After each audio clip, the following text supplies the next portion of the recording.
कांता लड़िया जी के विरुद्ध जो है एक एफआईआर नवंबर 2023 में दर्ज हुई थी, जो कि धारा 153 ए और 153 बी आईपीसी में दर्ज की गई थी। उसके संबंधित जो है पुलिस ने उनके कई जगह पर दबिश देनी शुरू कर दी, जो कि कहीं ना कहीं गलत था। इस वजह से उन्हें जो है एंटीसिपेटरी बेल मूव करनी पड़ी। एंटीसिपेटरी बेल हाई कोर्ट से जो है वो अलाउ हो गई और वो 9 जनवरी 2024 को उसमें कोर्ट ने एंटीसिपेटरी बेल को अलाउ करते हुए ये आदेश दिया कि 10 दिन के अंदर पुलिस के पास इन्वेस्टिगेशन ज्वाइन कर ले। तो आज की तारीख में वो यहाँ पर पुलिस स्टेशन में आईएमटी थाने में पेश होके उन्होंने इन्वेस्टिगेशन ज्वाइन कर ली है। पुलिस ने उनके बयान दर्ज कर लिए अपनी तरफ से और जो भी फॉर्मेलिटीज जो है इस केस से संबंधित थी वो सारी पूछताछ आज उनसे कर ली गई है। और अब जो है वो उनकी बेल के रिगार्डिंग आगे की आगामी कार्रवाई हाई कोर्ट ने 29 फरवरी की तारीख दे रखी है। तो आगामी कार्रवाई हाई कोर्ट के ऑर्डर के बाद आगे की जाएगी।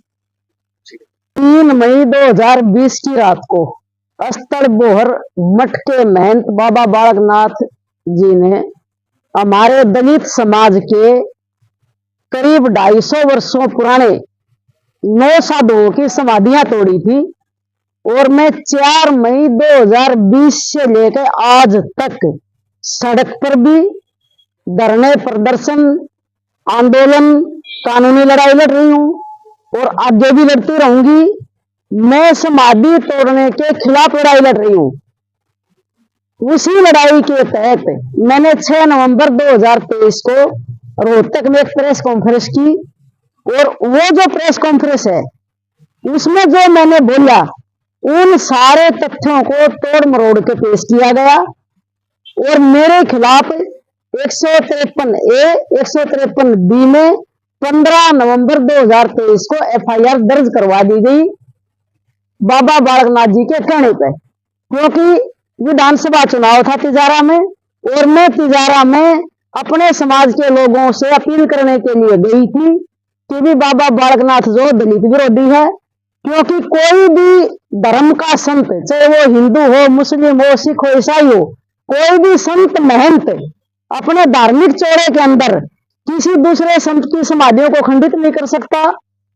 साधु कोई भी धर्म का हो वो मानवता के पुजारी होते हैं, लेकिन बाबा बालकनाथ जी ने हमारे दलित साधुओं की समाधियां तोड़ी और इनकी काफी वीडियो और इनके वचन ऐसे हैं जो साधु नाम का उसमें कोई भी नहीं है शब्द।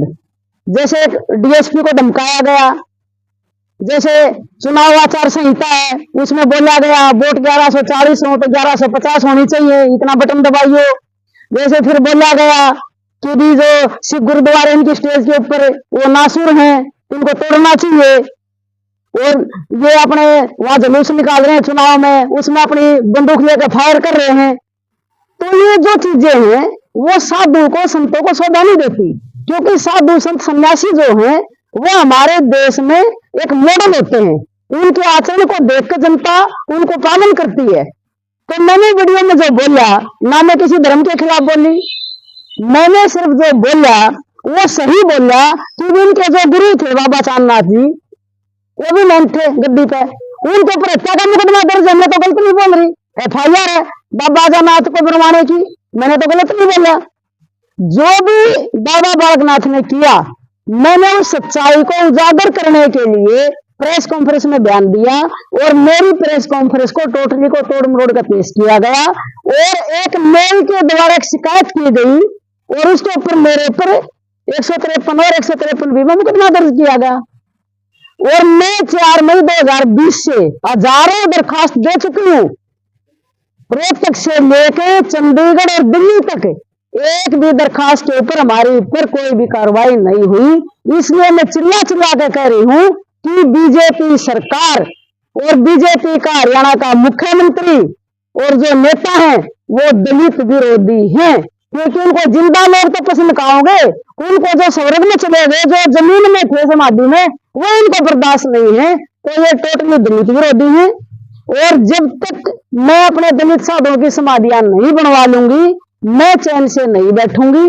ये मेरे ऊपर 1000 एफआईआर करवा लें, मैं अपने गुरुओं के अपमान का जो है सम्मान की लड़ाई लड़ रही हूं। उन्होंने अपमान किया उनका, और मैं अपने गुरुओं के और समाज के सम्मान के लिए मैं जिंदा हूं। अगर मेरा शीश भी जाएगा, मेरी मौत भी हो जाएगी, मैं अपना सिर भी देने के लिए तैयार हूं।